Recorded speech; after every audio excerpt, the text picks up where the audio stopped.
नमस्कार, मैं आशुतोष और आप देख रहे हैं अपना पसंदीदा चैनल तहफ़ी खबर। आज हम आपके सामने आए हैं एक ऐसा मुद्दा लेके जिसको लेके आपके दिमाग में कहीं ना कहीं ये चल रहा होगा कि आखिर यूपी में बीजेपी की तरफ से चुनाव कौन लड़ेगा।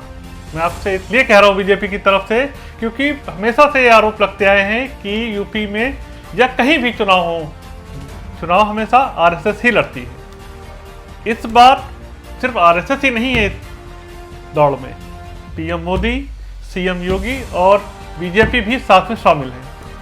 अब देखना यह है कि इस बार चुनाव कौन लड़ता है, बीजेपी, पीएम मोदी, सीएम योगी या फिर एक बार आरएसएस। उत्तर प्रदेश में अगले साल होने वाले विधानसभा चुनाव के मद्देनजर भाजपा ने एक बार फिर मजबूत सामाजिक समीकरण तय करने के प्रयास शुरू कर दिए हैं। भाजपा ने केंद्रीय मंत्री धर्मेंद्र प्रधान के नेतृत्व में 8 सदस्यीय टीम का ऐलान किया है। अब आप ये समझिए कि धर्मेंद्र प्रधान ही क्यों? धर्मेंद्र प्रधान को जहां उत्तर प्रदेश चुनाव का प्रभारी नियुक्त किया गया है, वहीं उनके साथ सह प्रभारी बनाकर पार्टी ने प्रदेश के सियासी समीकरण को भी साधने की कोशिश की है। आइए हम अपनी इस वीडियो में समझते हैं कि यूपी के नवनियुक्त प्रभारियों के पीछे सियासी गणित को कैसे साधने की कोशिश की है बीजेपी ने। कोरोना के दूसरी लहर और एके शर्मा की एंट्री के बाद ये साफ दिखा कि सीएम योगी, यूपी बीजेपी ने केंद्रीय नेतृत्व और संगठन के बीच सब कुछ ठीक ठाक नहीं है। सभी डैमेज को कंट्रोल करने के लिए आरएसएस की एंट्री हुई। आरएसएस ने ताबड़तोड़ दिल्ली से लखनऊ के दौरे किए, चित्रकूट और लखनऊ में मीटिंग भी की। चित्रकूट की मीटिंग तो कुछ ज्यादा ही गोपनीय रही, जिसकी कानों कान किसी को भनक तक ना पड़ी।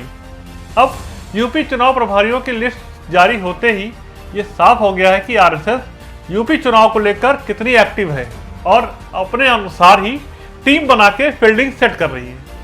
अगर ऐसा ना होता तो पीएम मोदी के करीबी राधा मोहन सिंह को हटाकर अचानक धर्मेंद्र प्रधान की तत्काल प्रभाव से नियुक्ति ना हुई होती और उनके सह प्रभारियों को अन्य संभागों की जिम्मेदारी ना दी गई होती। यूपी में चुनाव प्रभारियों की लिस्ट देख के तो ये क्लियर है कि योगी की टीम नहीं, ये आरएसएस की टीम है और आरएसएस अपने सबसे बड़े एजेंडे को ध्यान में रखते हुए ही इस टीम का ऐलान किया है। आरएसएस शुरू से ही ओबीसी जातियों को अपने पाले में करने की कवायद करती रही है, चाहे वो 2014, 2017 और 2019 के चुनाव ही क्यों ना हो। इसमें हम लोगों ने साफ तौर पर देखा है कि आरएसएस किस तरह ओबीसी चुनाव को साधने की कोशिश करती रही है।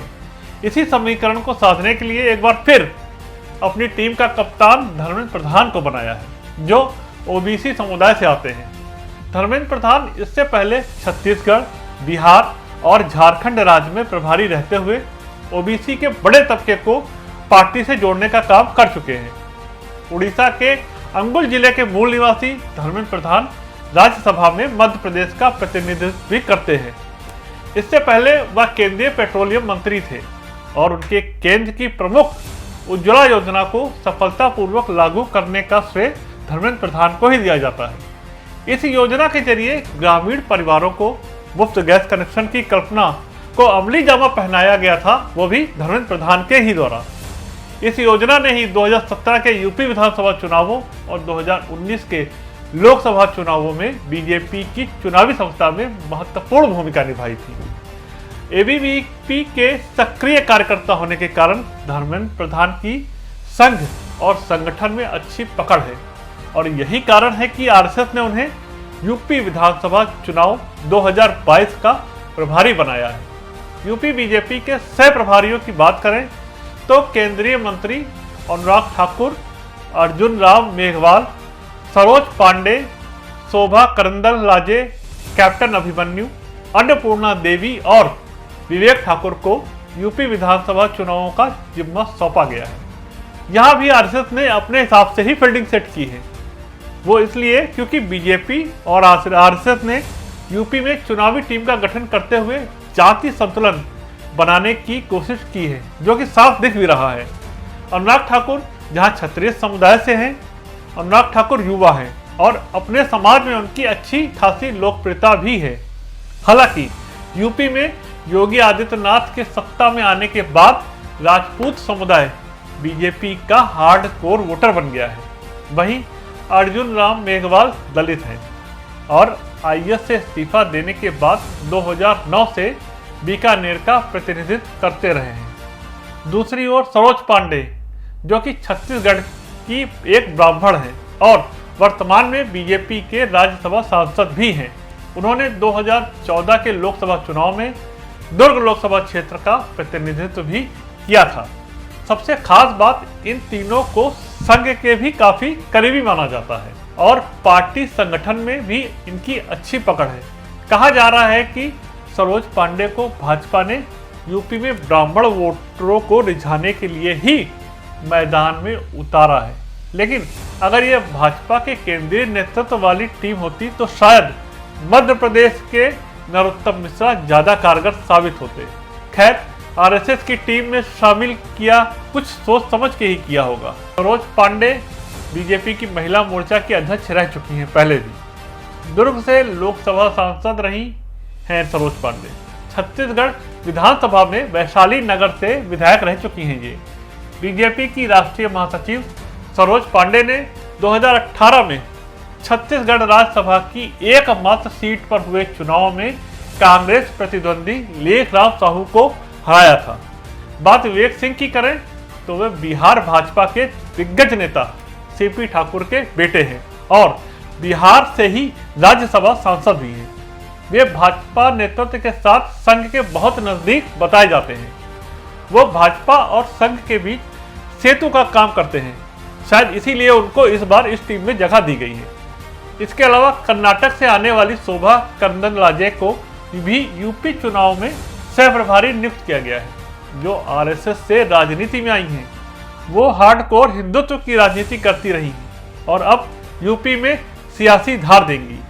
किसान आंदोलन के कारण पश्चिम यूपी में बीजेपी की समीकरण गड़बड़ा रहा है। 2023 मुजफ्फरनगर दंगे के बाद बीजेपी में आया जाट समुदाय अब किसान आंदोलन के कारण उसके खिलाफ खड़ा दिखाई दे रहा है।